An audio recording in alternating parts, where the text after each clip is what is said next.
페이지에 제2절 교리적 정당성 지금 우리가 살펴가는 중입니다.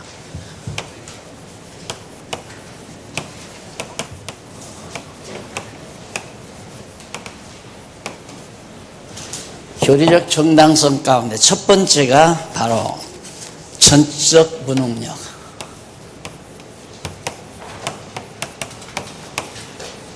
두 번째가 무조건 선택.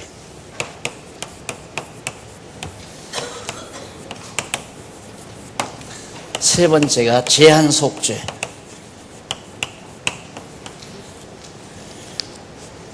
그 다음 제한적 속죄.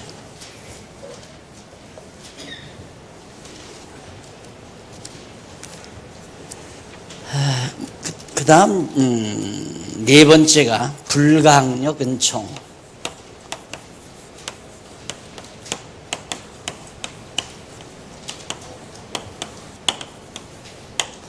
다섯 번째가 궁극적 구원.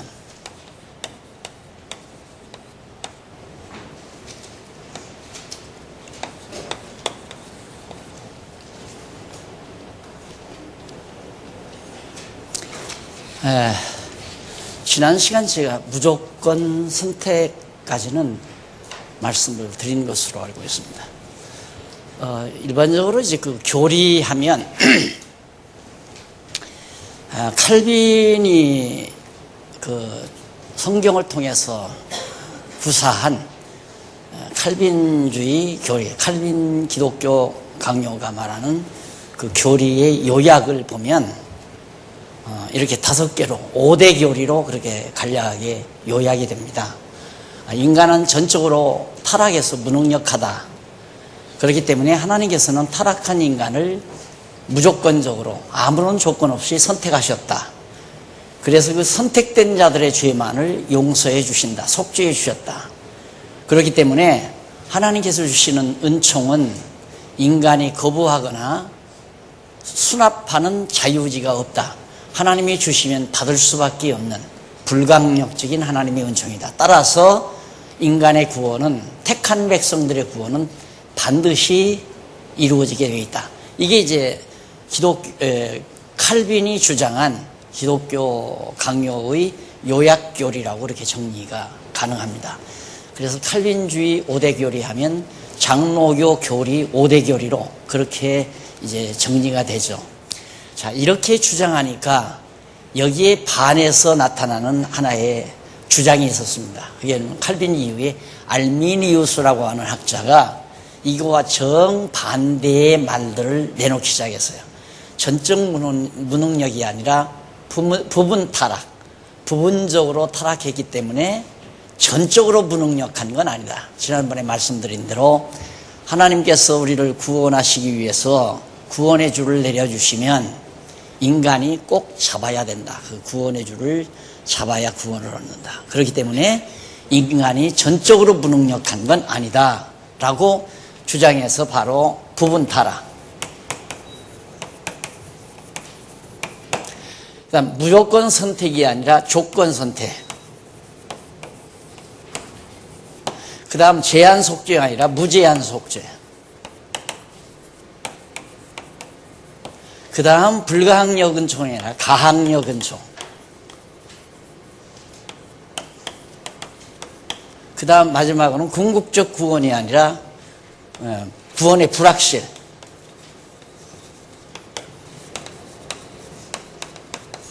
구원이 확실하지 않다. 가봐야 한다. 그러니까 땅 위에 있는 동안 열심으로 충성하고 열심으로 신앙생활을 해야 된다. 가봐야 알기 때문에. 이게 이제 소위 알미니우스라는 학자가 이 주장을 내놨는데 이 주장에 많은 사람들이 동조를 했습니다. 그것이 동조해서 나타난 것이 소위 이제 감리교 그리고 성결교, 이게 이제 이렇게 믿는 종교 기독교 집단들입니다. 그러니까 얼마나 차이가 있습니까? 정반대라니까요. 정반대. 그런데 우리 장로교가 맥을 못 추는 이유는 이거에 대한 논리적 모순 때문에 그렇습니다. 그러면 이건 모순이 없느냐? 이것도 모순이 엄청 많이 있거든요. 둘 다 모순이 있는데 이것은 인간 쪽에, 인간의 의지 쪽에 많이 무게중심을 실어주니까 인간들이 여기에 공조를 하는 거예요. 이건 완전히 인간이 로봇 마냥 무능력하다, 인간 아무 능력이 없다고 하니까 기분 나쁜 거죠. 그래서 이쪽을 거부하게 되는 겁니다. 그러나 우리는 이것을 넘어서 버렸다. 이것은 지난 시간 제가 말씀을 드렸고, 현재 우리 보수주의, 장로교 보수주의 학자들의 고뇌가 바로 이 부분에 있다고 그랬죠. 타락 이후에 하나님께서 선택했느냐, 타락 이전에 선택한 자들이 타락했느냐, 이거의 차이. 그런데 그것도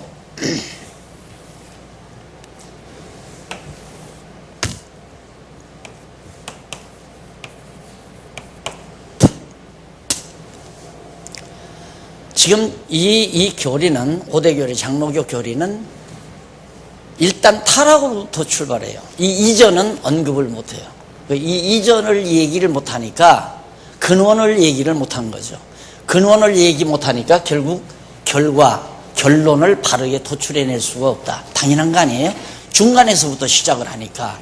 그래서 타락으로부터 시작해서 타락한 인간을 하나님이 선택해서 제한적으로 그 선택된 자들의 죄만 용서해가지고 불가항력적으로 하나님이 구원해 주신다. 그래서 반드시 하나님이 선택해서 속 죄를 용서해 주는 사람은 반드시 구원을 얻는다. 이거거든요.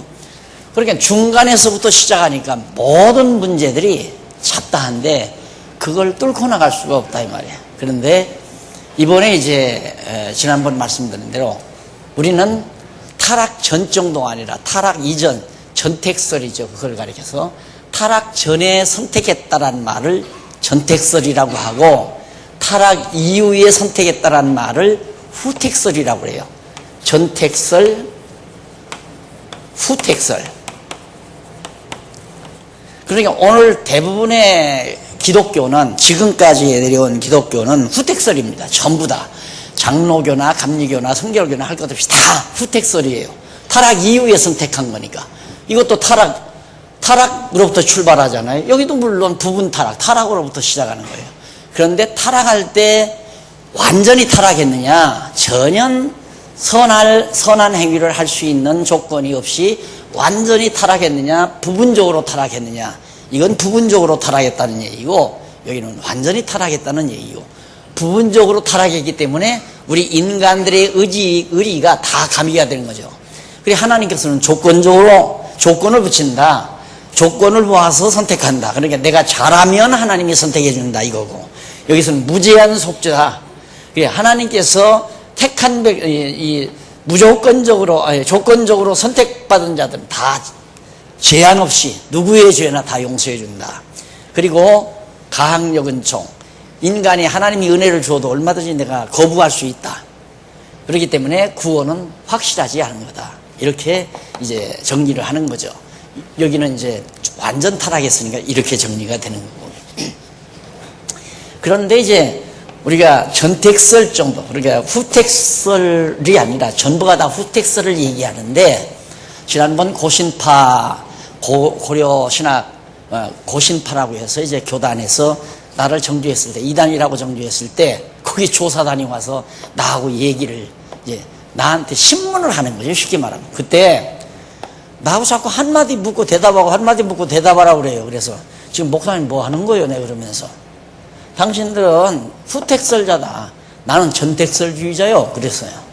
그러게, 예? 전택설이요? 전택설이 뭔데요? 전택설을 주장하면 나처럼, 전택설 말하면 당연히 나처럼 얘기를 해야죠. 그럼 전택설이 이단입니까? 그러니까 말을 딱 닫아버리더라고요. 이 유명한 게 뭐냐면, 이 교리를 책정을 할 때 회장이 전택설주의자였어요. 회장이. 그러니까 대단히 그분은 사고가 깊은 분이었죠. 그런데 이 후택설을 주장하는 학자들의 수가 많아서 이걸로 결정한 거거든요. 그럼 진리라는 게 수로 결정하는 게 아니잖아요. 이게 전택설인데, 우리는 영원 선택설이죠. 영원 전택설. 영원 안에서, 영원히 벌써 하나님께서 영원 안에서 다 선택을 했다. 그것이 이번 이제 서구신학과의 만남이 시도된 거예요. 김기용 목사님이 미국에 가서.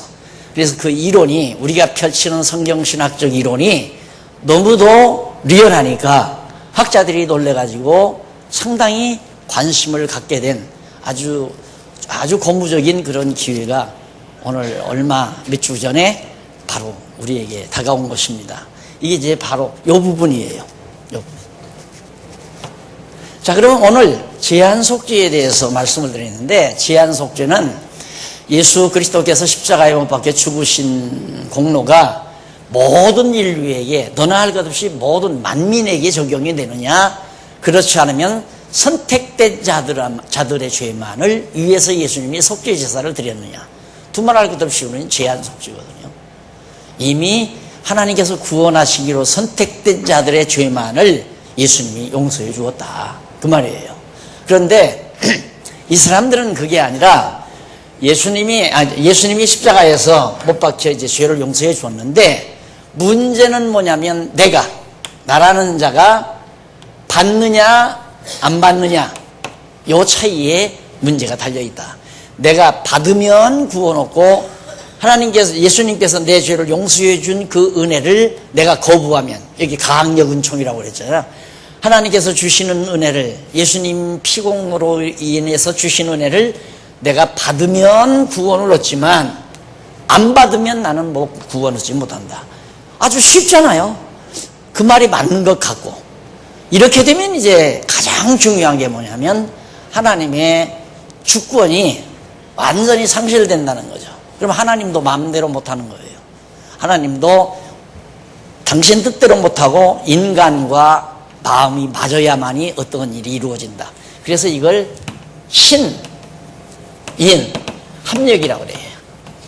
신인 합력설, 인간과 하나님이 합력해서 만사를 이루어 간다. 이런 하나님 되면 되겠어요?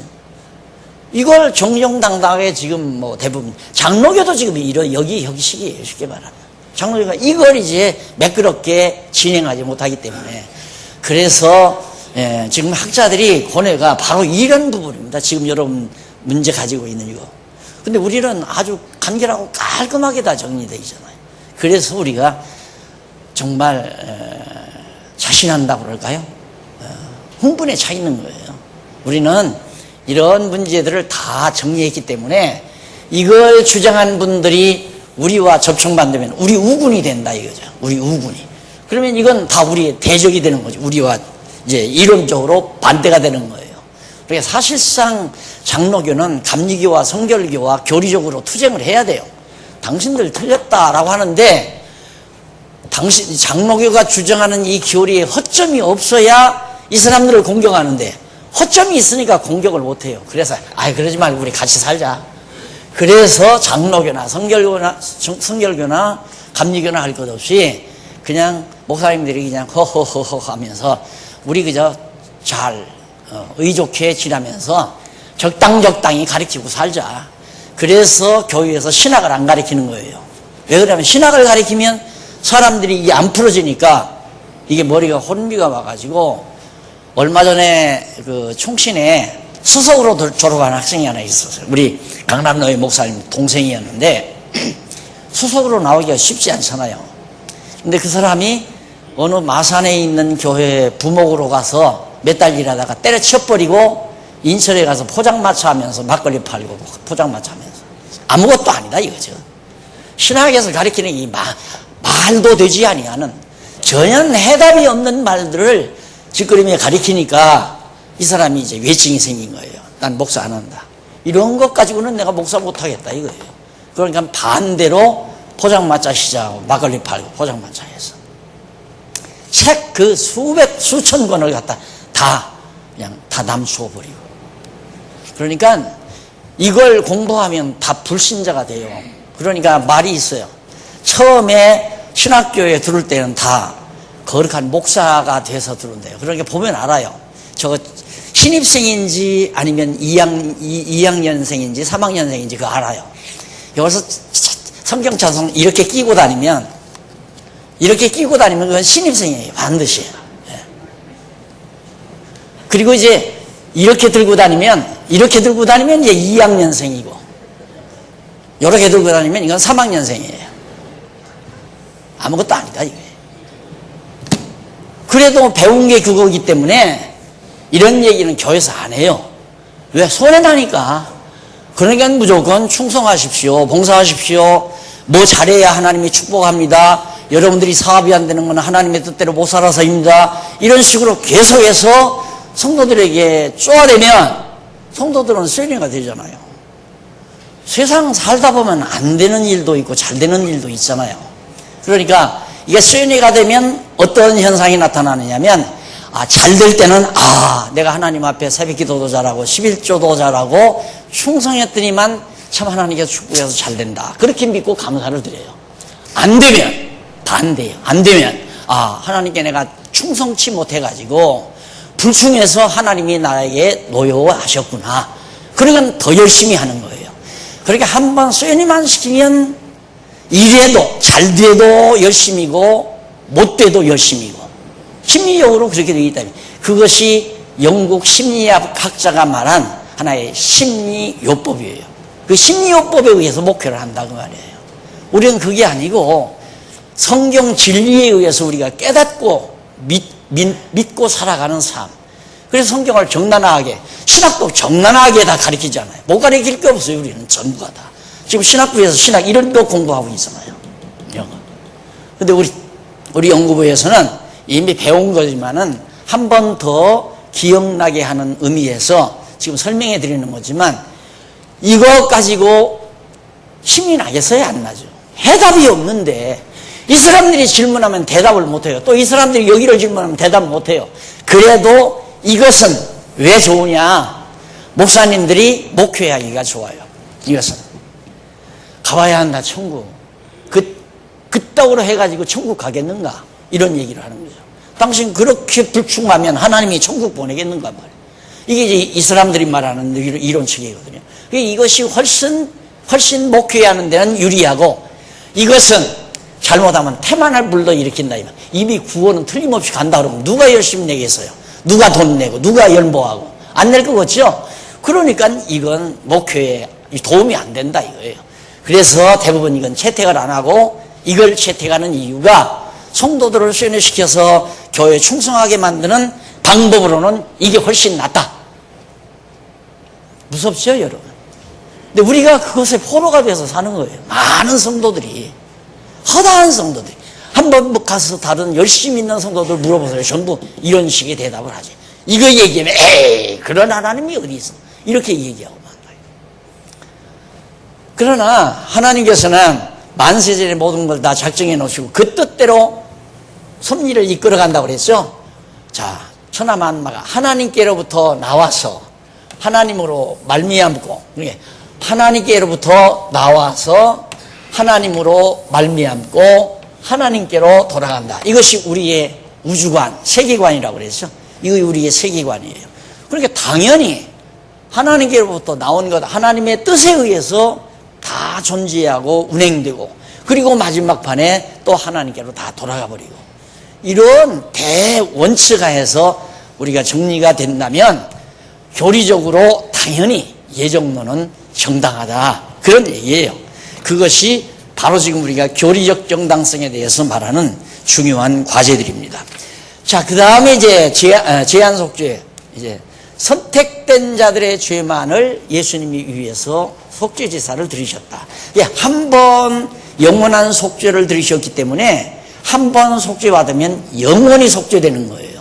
근데 우리는 보통 어떻게 생각하면 이렇게 생각하기 때문에 내가 이 땅에서 또 죄를 짓는다 이 말이에요. 죄 짓고 살잖아요. 실수하고 죄 짓고. 그러면 그걸 또 예수님이 또 용서해야 되는 줄 알아요. 대부분의 많은 사람들이. 근데 그게 아니고, 예수님이 이 땅에 오셔서 20세기 전에 예수님이 오셔서 십자가에 못 박혀 죽으셨을 때는 과거에 지은 죄, 인간들이 지난날 살아오면서 지은 모든 죄와 앞으로 역사 과정에서 지을 모든 죄, 그리고 인간들이 이 피조 세계에서 지을 모든 죄 가운데 택한 백성들의 죄는 영원한 제사로 여기서 완료해버려 끝내버렸다 이 말이에요. 그리고 영원이라고 하는 것은 과거, 그다음 미래, 현재, 이거 관계없어요. 과거, 현재, 미래가 전혀 관계없이 모든 죄를 위해서 예수님이 한 번에 끝내버리신 거예요. 그러니까 우리는 이 사람들은 어떻게 생각하느냐면, 예수님이 내가 예수 믿기 전까지 지은 죄는 회개함으로 용서된다. 그러나 또 살아가면서 죄를 지면 또 회개를 해서 용서를 받아야 된다 이거예요. 그러니까 부흥사들이 오기만 하면 회개하라고 그러잖아요. 회개해라. 죄 용서 받아야 한다. 그렇게 되면 우리가 그럼 회개 안 하면 어떻게 구원 못 받는다는 얘기죠. 구원 못 받는다.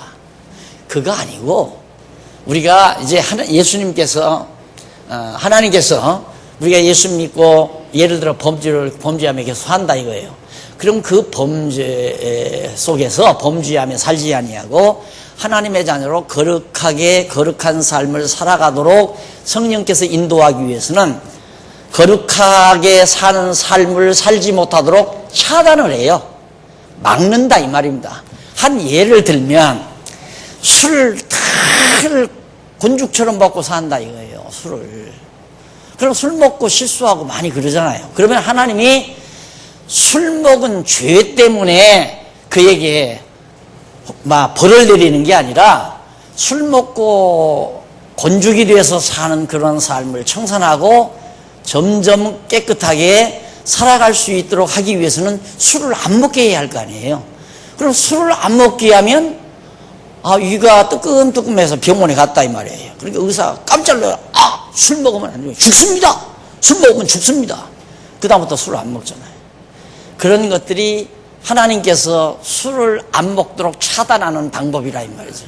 근데 우리는 그런 걸 하나님이 형벌이 내렸다. 예를 들어 위암이 걸렸다 하십시다. 그럼 그걸 하나님이 죄의 형벌을 내렸다고 생각하는 거예요. 그게 아니고 하나님이 나로 하여금 그렇게 살아가지 못하도록 그걸 차단을 해요. 막는다 그 말이에요. 점점. 그렇게 해서 이제 하나님의 뜻대로 살아가도록 성령이 나를 이끌어가는 거예요. 그러니까 죄를 지으면 천국 못 간다. 그럼 모든 사람이 죄 짓다가 천국 가는데 천국 갈 사람이 누가 있어요? 천국 가는 날까지 남 미워해도 안 돼요. 시기해도 안 되고 질투해도 안 되고. 여하튼 천사처럼 천국 가는 날까지 그렇게 살아야 천국을 가는데 이 사람들이 이루어지려면 이건 그게 아니라 한 번 이미 예수님께서 나 나기도 전에 예수님은 오서 십자가에 못 박혀 죽으셨어요. 그러면 나와는 아무 관계가 없는 거예요. 십자가는 예수님이 2000년 전에 오셨는데 나는 1940년도에 태어났단 말입니다. 그러면 나는 이때 예수님과는 아무 관계가 없어요. 그러면 내가 40년도에 태어나서 70평생 죄를 졌다. 그러면 지금 예수님이 오셔서 또 죽어야 될 거 아니에요. 내 죄를 위해서. 그렇잖아요. 지나간 죄만 용서받는다면 그럼 예수 믿으나 마라. 나는 이 예수 믿을 필요가 없어요. 앞으로 오셔서 내 죄를 용서해 주실 그 예수님을 믿어야지. 안 그래요? 이치적으로. 그러니까 영원한 속죄라고 하는 것은 과거 지난날의 죄나 현재 하는 범죄나 앞으로 해나갈 범죄 이런 얘기하면 제가 이렇게 가르쳤더니만 장안노서 가르치니까 어느 장로님이 날 붙들어 조용히 찾아와서 그래요. 장로님, 목사님. 왜요? 그러니까 목사님 말씀이 듣고 보면 맞기는 맞는 것 같은데 그렇게 가르치면 젊은이들이 방탕합니다. 방종합니다. 아들들이 있었거든요. 그러니까 아들들이 방종을 까봐서 날들을 그렇게 가르치면 안 됩니다. 그래요. 이것도 착각이에요. 방종도 아무나 하나요? 방종도 하나님이 놔두어야 방종을 해요. 하나님이 놔두지 않으면 방종도. 범죄도 하나님이 내버려둬야 범죄를 하지 하나님이 꼭 붙들고 있으면 범죄 못한다 이 말이에요. 이게 죄 짓고 못 짓는 것이 하나님의 주권에 달려있는 거지.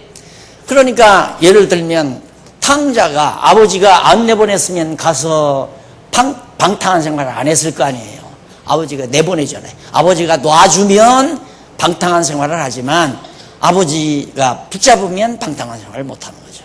그러니까 왜 그러면 하나님은 방탕한 생활을 하도록 놔두는가? 그렇게 살아봤댔자 바로 그 꼴이다. 그걸 느끼고 배워라 그 말이에요. 지금도 우리들 옛습성 버리지 못하고 살아가는 분들 우리 중에도 있을 거 아니에요. 지금도 과거에 예수 믿기 전에 하던 습성 그대로 행동한다 이 말이에요. 행동할 수 있는 환경도 오고 여건도 오고 자꾸 그런 기회가 자꾸 온단 말입니다. 그거 왜 오는가? 하나님이 놔둬서 그래요. 왜 놔뒀는가? 그렇게 한번 살아봐라. 살아보면 그것이 어떤 결과가 오는 걸 내가 보고 깨닫고 돌아설 거다 이 말이에요. 그것이 탕자 비유예요. 그러니까 내가 지금도 예습성대로 계속해서 죄를 범죄를 하고 산다면 두렵죠. 아, 하나님이 나를 이대로 놔두셨구나. 왜 나를 이렇게 놔두셨는가? 이 놔둔 이유는 결국 탕자처럼 돼지우리까지 가서 공연히 내가 아버지 품에서 떠나왔구나. 뉘우치고 다시 아버지 품으로 돌아오게 하시는 하나님의 교육 방법이란 말입니다. 하나님이 이 고통 많은 세상 빨리 걷어버리고 천국 만들어버리지 왜 이 죄 많고 고통 많은 세상을 놔두겠어요?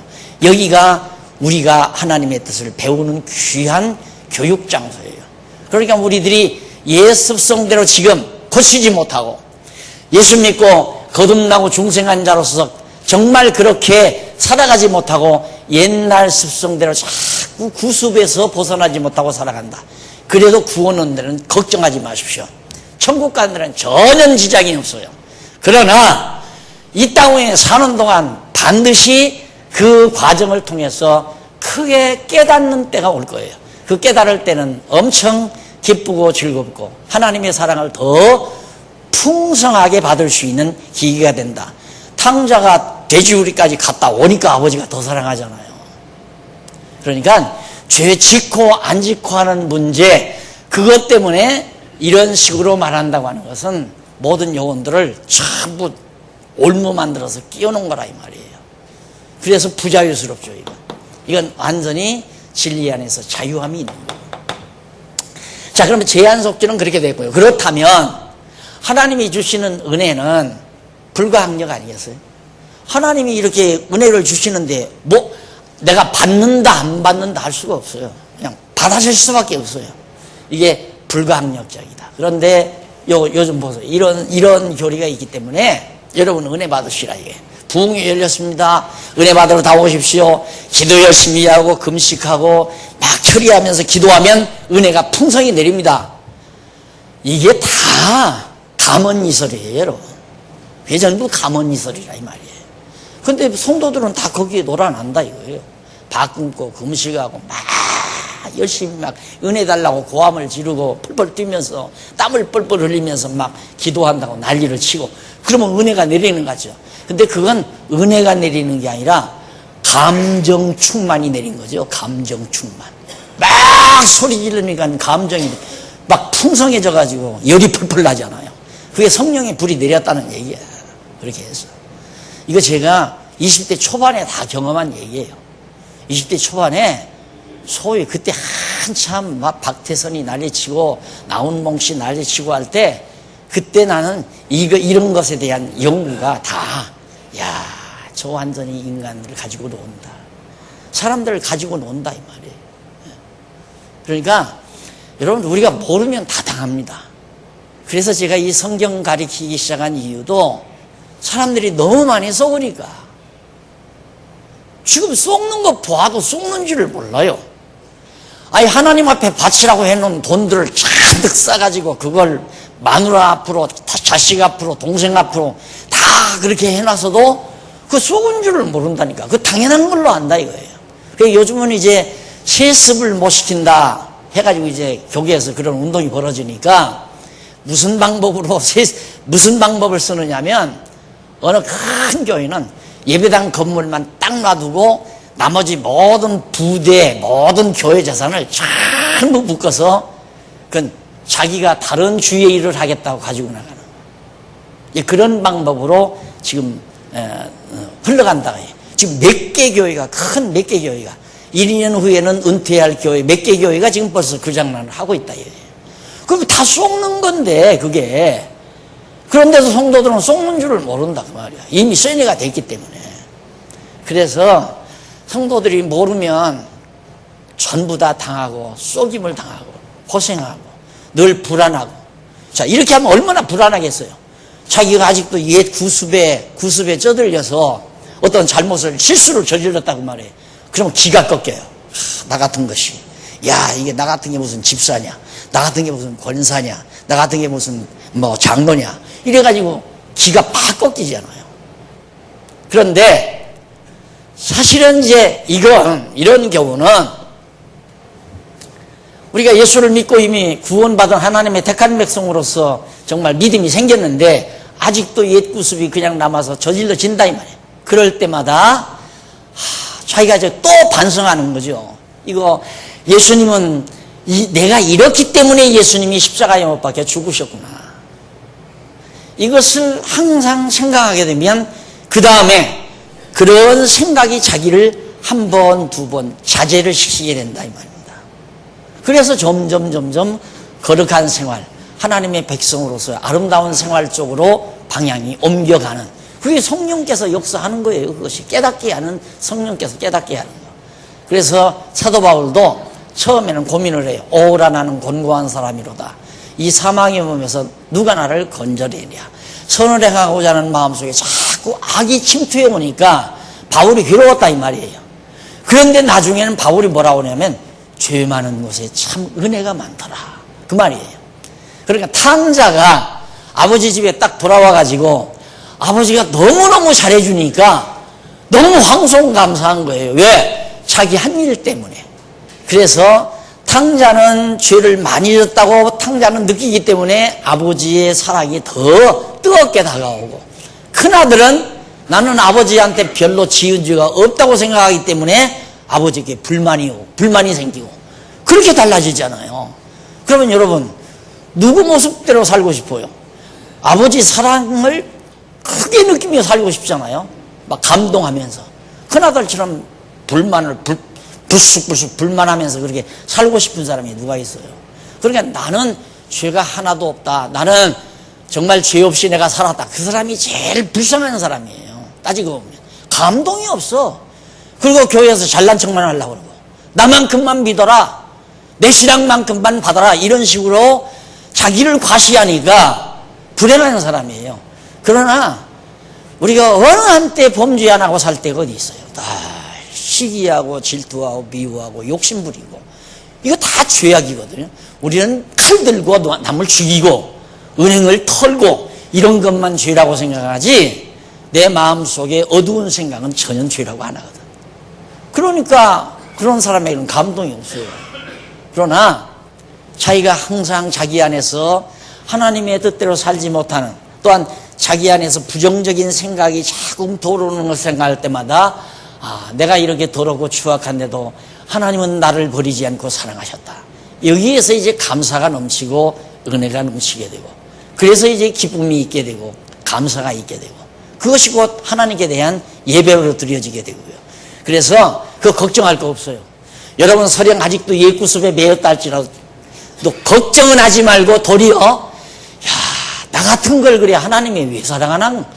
내 이 몰골을 무엇 때문에 하나님이 사랑하는가? 마치 탕자가 아버지 집에 돌아와가지고 아버지가 얼싸안고 사랑해 줄 때, 아버지 참 이상하다, 나 같은 걸 몽둥이로 패하는데 왜 이렇게 사랑해 주나? 요 감동을 가지고 더 감사가 넘치고 은혜의 감동 속에서 하루하루 생활하는 것이 더욱 중요하다. 그러면 점점 옛 구습이 사라져 간다, 없어져 간다, 막아져 간다 그 말이에요. 이것이 이제 이 교리의 아주 중요한 핵심입니다. 그런데 이론적으로 그걸 정리를 못해서 그런데 우리는 교리적인 이론으로 성경적 근거에 의해서 깔끔하게 전부 다 해답을 얻었기 때문에, 그래서 이제 더 당돌하게 여러분에게 말씀드릴 수가 있는 거죠.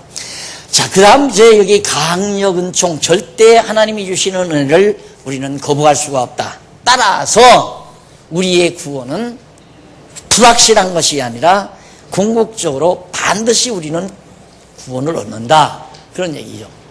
그러니까 구원이라고 하는 것은 죄 때문에 구원을 못 받는 것이 아니라 하나님이 구원하기로 선택 안 하셨기 때문에 구원을 못 받는다. 그걸 딱 정리를 하세요. 나는 죄 때문에 구원 못 받는다면 이 세상 어느 사람도 구원 얻을 사람이 한 사람도 없어요. 아무도 없어요. 어느 누구도, 나부터도 못 가요. 만약에 죄 때문에. 그런데 우리는 자, 여기서도 문제가 되죠. 죄라고 하는 것은 다 옛 사람들이 그런, 이제 지도자들이 그런 말 하잖아요. 모래알도 가라앉고 바위덩어리도 가라앉는다 이거예요. 바위덩어리도 물에 가라앉고 모래알도 물에 가라앉는다.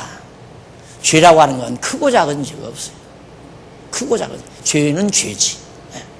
그러니까 내 마음으로 남을 미워하는 것은 조금 작은 죄고, 칼 들고 남의 집에 들어가서 그 사람 집주인을 찔러 죽인 것은 더 큰 죄고, 그건 세상법에 의해서는 크고 작다고 할 수 있어요. 그러나 하나님 앞에서는 남을 미워만 해도 이미 살인했다, 살인자로 보는 거예요. 남을 미워하는 것도. 이게 우리가 그런 죄관을 정확하게 가지면, 예를 들어서 형제 중에 누가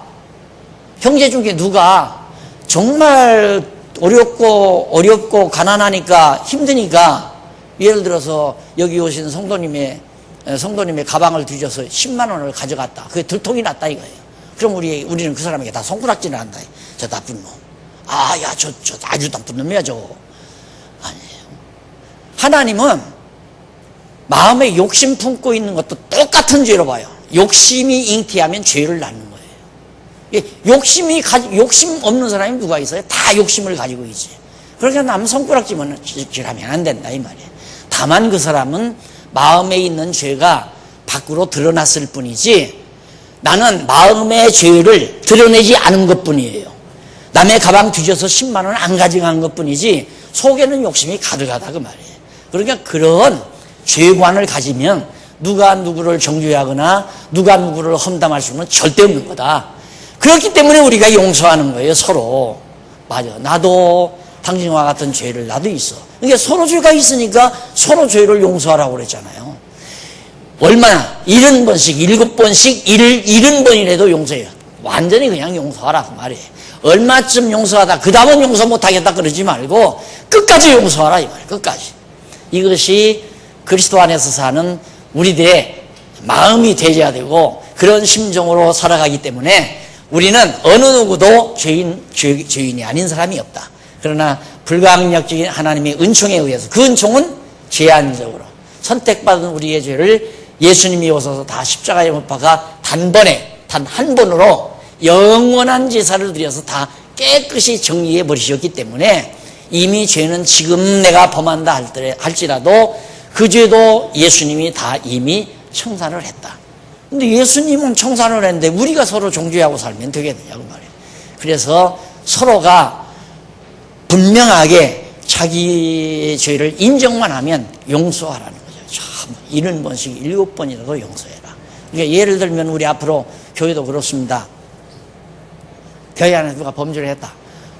드러난 범죄는 뭐냐면 교회 물건을 도둑질해 갔다. 예를 들어 교회 연보를 갖다가 탈취했다. 이런 범죄를 했을 때 그걸 누가 분명히 증인이 있어요. 봤어요. 근데 증인이 혼자 가지고는 또 안 돼요. 두세 증인이라고 해요. 두세 증인이 이분이 이 아무개가 이런 일을 했습니다 했을 때, 처음에 자기가 봤으면 절대 아무에게도 말하지 말고 그 사람에게 단둘이 얘기하라고 그랬어요. 얘기해서 그 사람이 내가 잘못했다. 그럼 용서해주고 끝나라고 말이에요.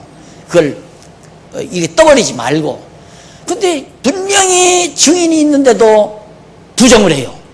그러면 증인을 갖다 대요. 이 사람도 봤는데 당신 그때 그랬잖아. 보니까 그렇게 하더구만. 그런데도 또 부정한다. 그럼 그 다음에 당회에다 얘기하라. 장로회에다 얘기하라. 교회에다 얘기해라. 그럼 장로님들이 이제 했는데도 또 부정한다 하면 내쫓고 말아라 이 말이야. 그런 사람은 교회 밖으로 내쫓고 말아라. 그러나 시인을 하면 그걸로 용서해 주거라. 70번씩 7번이라도 용서해 주거라. 왜? 누구나가 다 죄인이니까. 그래서 남이 범죄했을 때 자기를 성찰하는 게 제일 지혜자입니다. 어떤 사람이 범죄를 했다. 나도 저런 경우면 그럴 수도 있는 사람이야. 또 지금도 그러고 있는지도 모르고. 이렇게 남의 잘못을 보고 자기를 성찰하는 게 지혜로운 사람이다.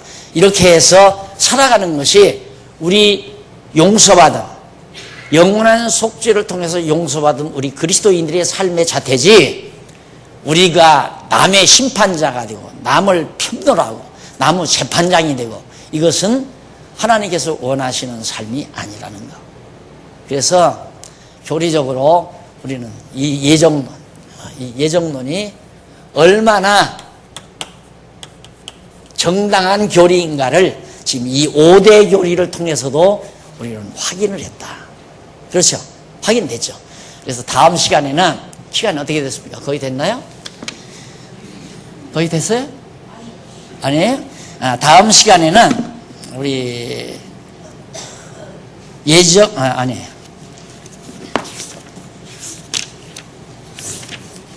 제3절 성경적 정당성. 이 3절이죠.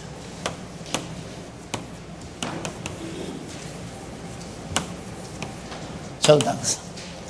교리적으로 정당하고, 그리고 지난번에는 논리적 정당성 있죠? 논리적.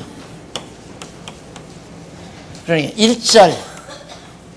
1절은 논리적으로 예정론이 정당하고, 그 다음에 2절은 교리적으로도 예정론이 정당하고, 마지막에 이제 성경적으로도 이 예정론은 너무너무 정당한 교리다. 이게 이제 바로 말하고자 하는 핵심 진리입니다. 그래서 우리가 이제 이 5대 교리, 요거에 의해서 예정론은 정말 피할 수 없는 확고부동한 성경적 진리, 교리적 진리라고 하는 것은 장로교 지도자라면 다 알아요. 그러니까 유명한 훌륭한 학자들은 다 이런 교리에 의해서 이제 학문을 연구해 가는 거거든요. 연구하면 이거 다 알잖아요.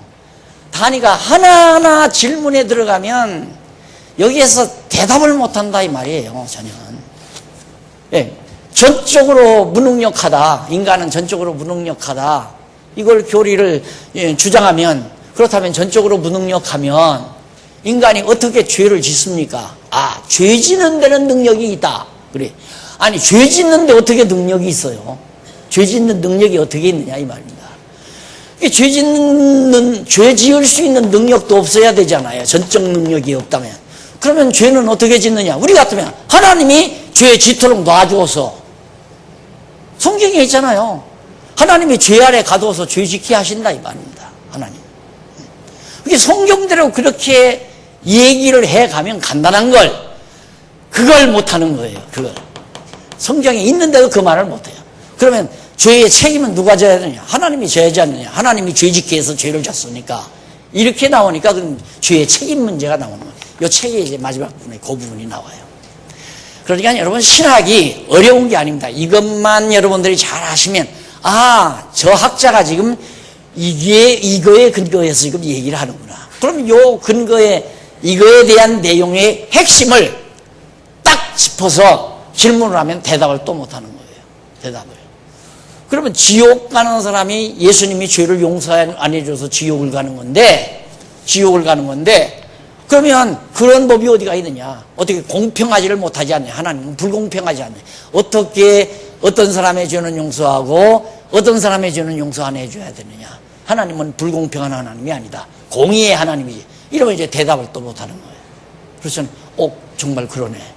그래서 자꾸만 입 다물어지니까 이것을 주장하는 대학자들도 답답한 거죠. 너무너무 답답한 거예요. 그래서 이제 보수교회가 구라파에서 다 잠들어버리고, 미국에서도 점점 잠들어버리고, 그래 누가 설치느냐? 지금 미국에서 범람하는 교회가 다 이런 주장이에요. 이런 주장. 한국에도 전부 이런 주장. 여기도 순복음계통이 다 이거 아닙니까? 순복음계통도.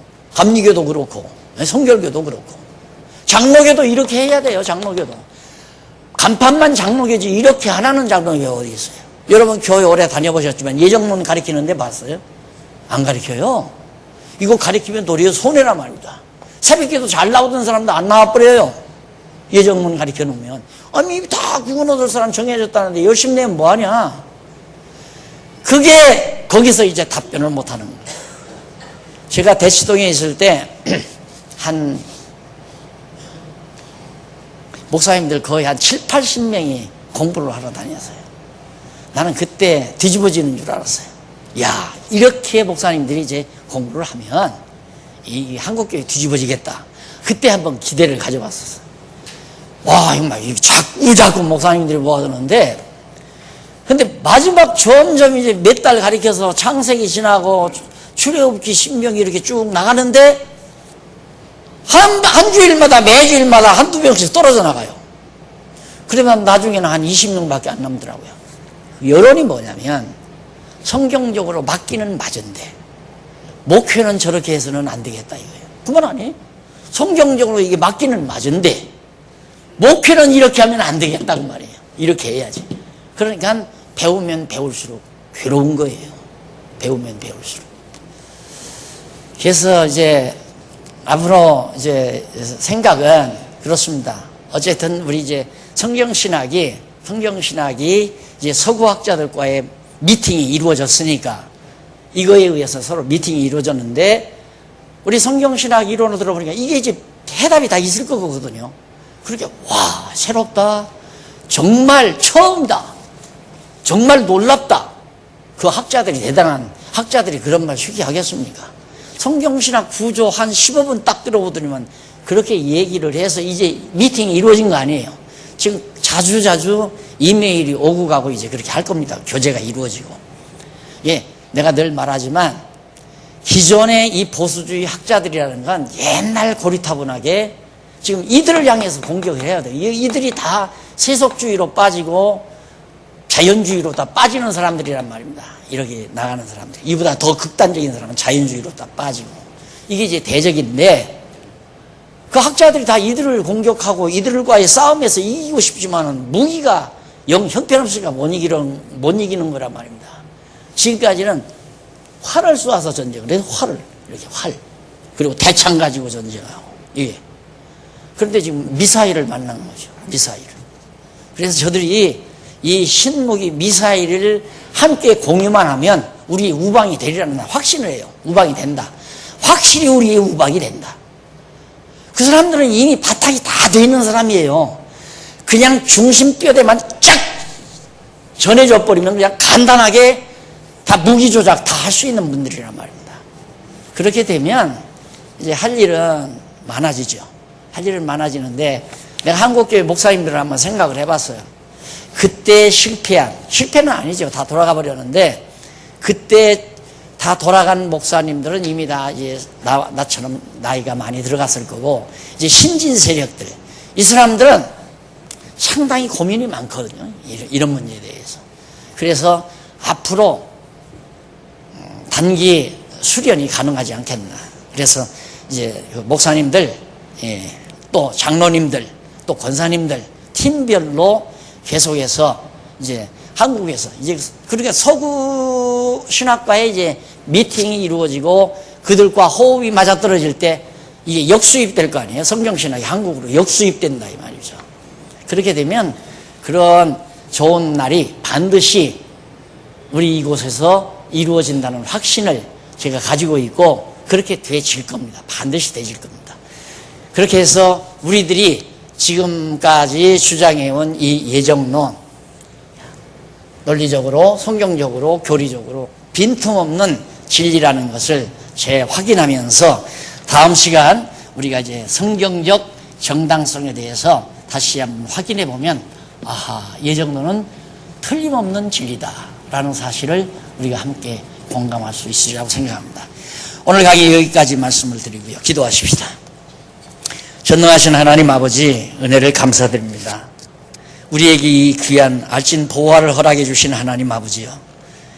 이 진리가 오고 오는 세상, 오고 오는 세대에 온 세상에 많은 영혼들에게 자유와 기쁨을 줄 수 있는 은총을 베풀어 주시옵소서. 하나님의 선하신 뜻이 아름답게 실현되는 날이 올 수 있도록 함께해 주시옵시기를 비오며 예수님 이름으로 기도드립니다. 아멘.